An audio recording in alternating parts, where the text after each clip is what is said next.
Welcome back to Sky Gazing. This is part of Shamah, and I am Gayatri Jayaraman. Do let me know if this new comic filter that I'm using is fun and useful to you.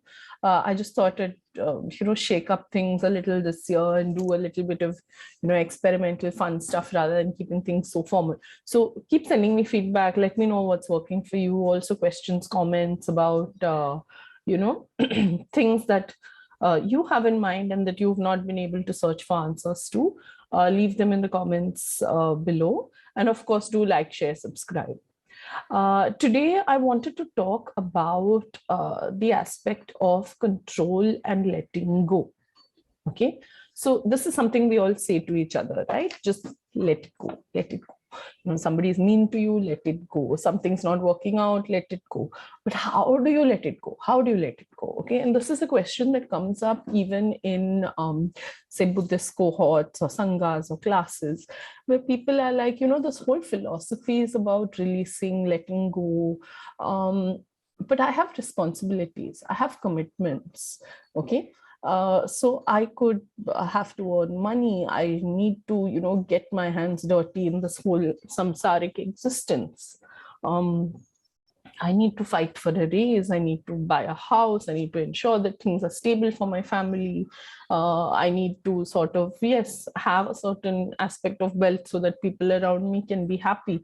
So how do I simultaneously be a renunciant and let go while doing also what is my duty, what is my responsibility as a householder to my parents, to my children, to my partner? So, it feels a little contradictory. So let's just break it down first to understand what it is we mean by letting go.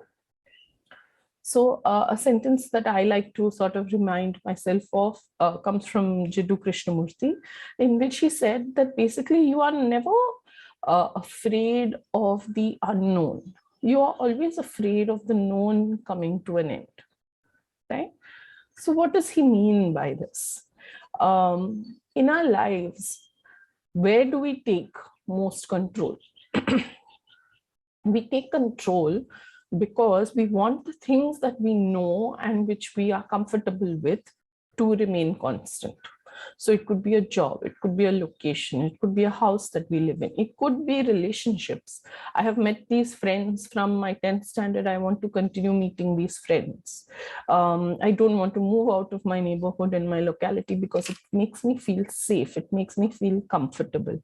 I don't want to change my job. I, in fact, make it a virtue to be like 20, 30, 40 years in the same job simply because I have been trained, conditioned. I've given myself the sense that stability means is some sort of a virtue, when you could possibly be bored or atrophying and not learning new skills in that position, but you still want to stay there because it just feels safe and comfortable.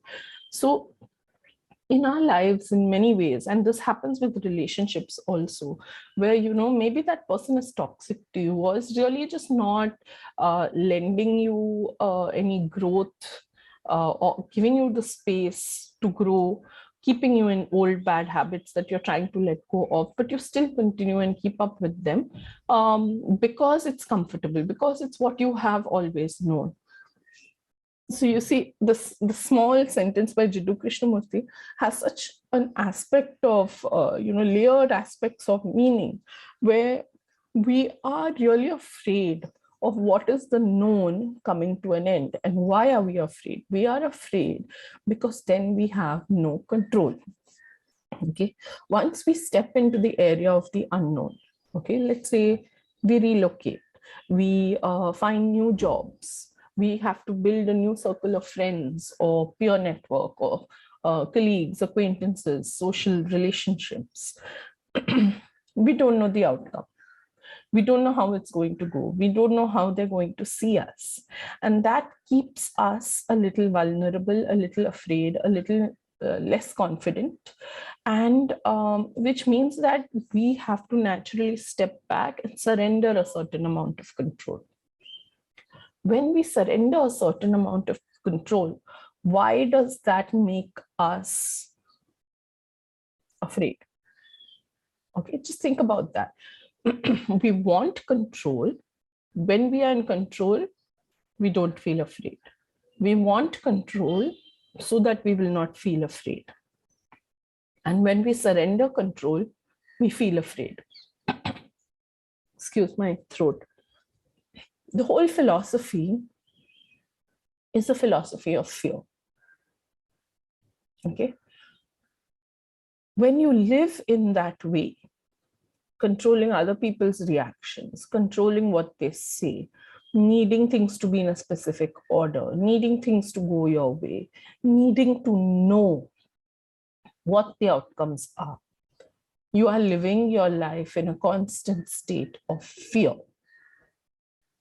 And nothing good grows from fear. The only thing that grows from fear is more fear.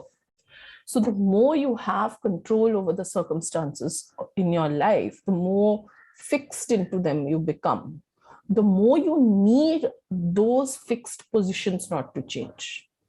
Okay. So let's say you're changing things every 2 years in your life, you're moving, you're dynamic, the landscape is constantly in motion. Nothing scares you beyond a point, right? You keep going. Say you've been in that position for 20 years. Now you need those things not to change. So if something's even going wrong, and you see this in say, abusive marriages, okay? If the person has been there for 20, 25 years, they need things not to change. So they will be willing to put up with a certain amount of abuse in order for things not to change. That is a position of absolute fear, okay? So what happens once you begin to become less in control? Yes, you operate from fear, but you also operate from trust. Okay, because what you're saying when you need control is, I don't trust anything. I don't trust anything or anyone not to hurt me.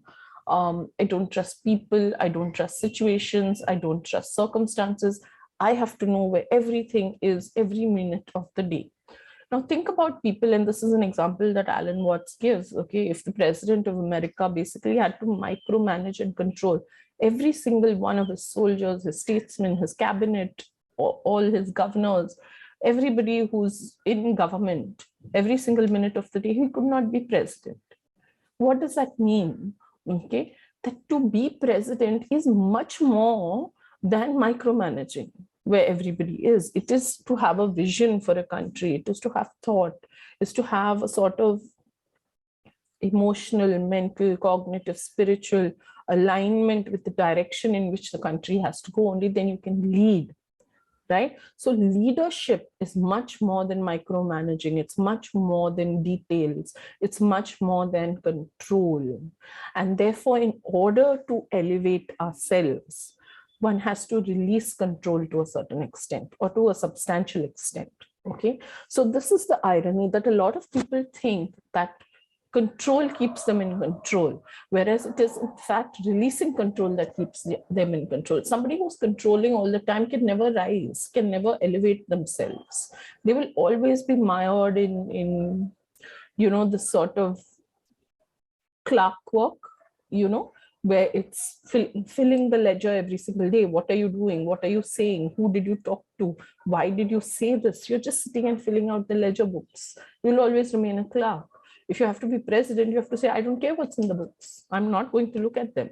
Just give me the broad picture. Tell me where you need my leadership. Where can I, elevate this situation?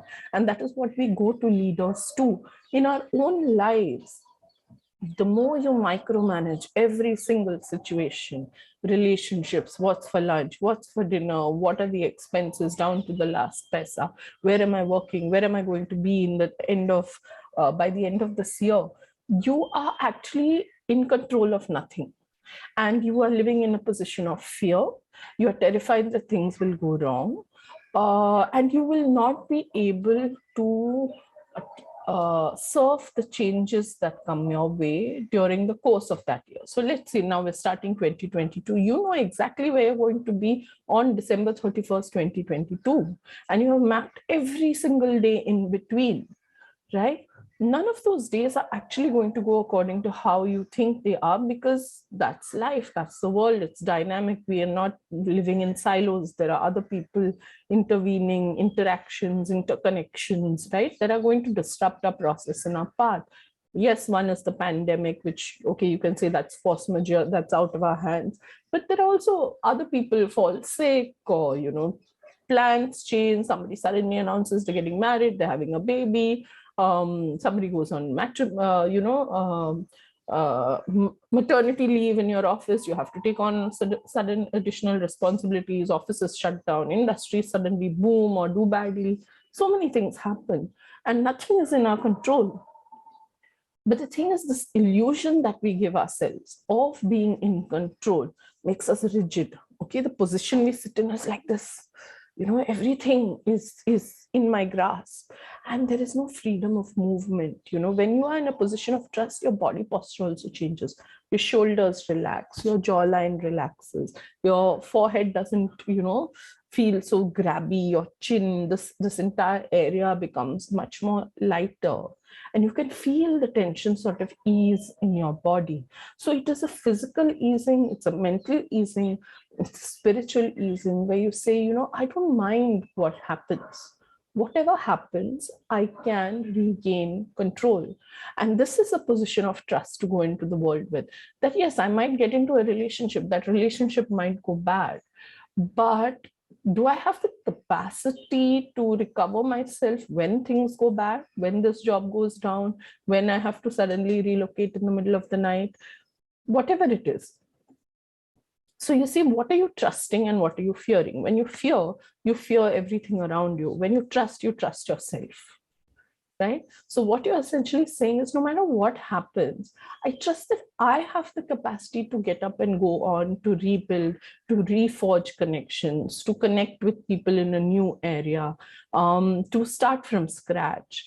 So the trust and fear are actually both of yourself. What you fear is yourself, what you trust is yourself. So when you need to be in control all the time, what you are not trusting is yourself. Yeah. So if you don't trust yourself, you won't make good of the next situation.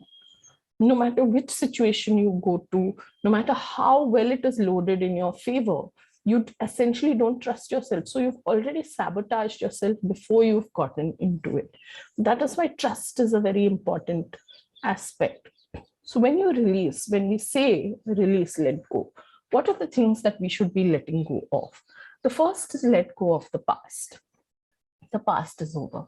Even God himself cannot change the past. You can punish yourself, you can blame yourself for the things you should have done, could have done, wanted to have done, shouldn't have done. You can blame others, but nothing is going to change the past.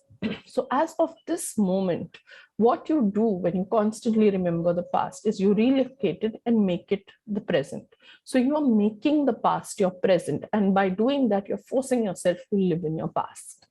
Yeah. So if you do that, the present is what the future comes out of. So if you have made your present your past, your future becomes your present.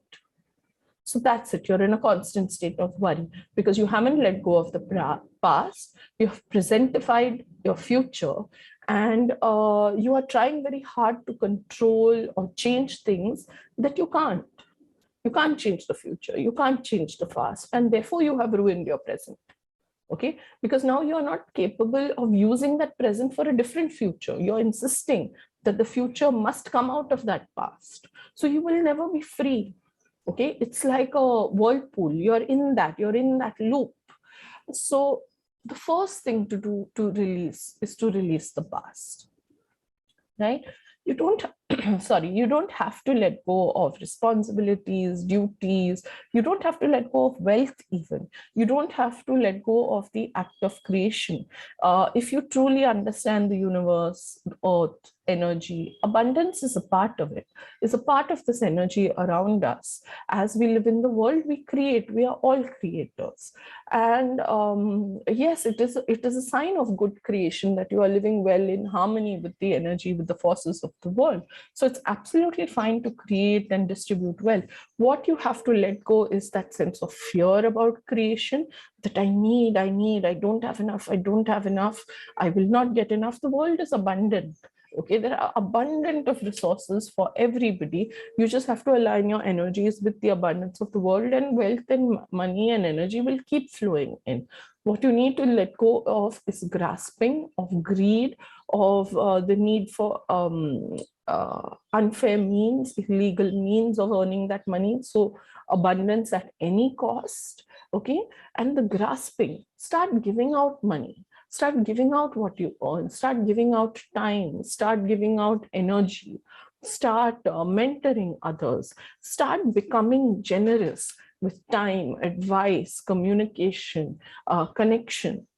And then you will find that energy not only flows to you and from you, but it becomes the sort of cycle you can depend on, because the more you give out, the more you get in. So that is the way to release in terms of abundance wealth. It's not stop earning or stop accumulating, but start distributing, start creating a flow, a state of flow in anything that you earn, and be generous. Yes, don't be foolish, be generous. And there is a difference, and it's for you to sort of figure out where that line is, because you should also know when people are taking unnecessarily from you. And that also links back to you, whether you are in a state of fear or in a state of trust. Because if you are in a state of fear, sometimes we give because if I don't give, what will people think of me? That's not why you should give, right? You give because you know you're capable of giving, you want to give, this is benefiting somebody, this is doing good. Be selfish about where you give your time and energy, because you want it to benefit people. So instead of simply giving it for show, for or to people who don't value it, there are people who will value your time and your energy and your resources. Give it to them. Get a token of appreciation in return. It can just be thank you, it can just be gratitude.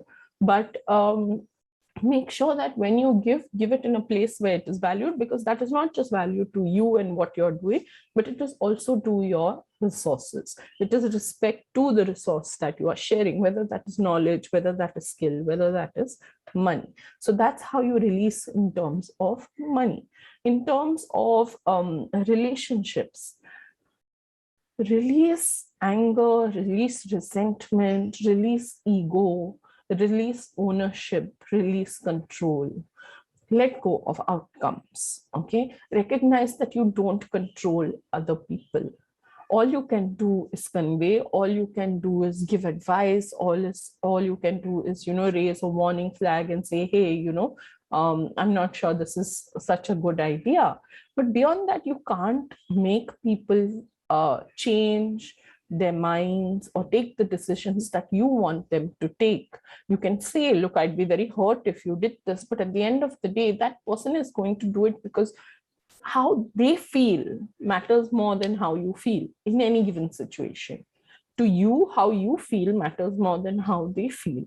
Okay, so if you decide that I'm going to feel hurt if somebody else does this, what you're saying is my feelings are completely subject to other people's reactions. So my feelings are actually not important, other people's actions are.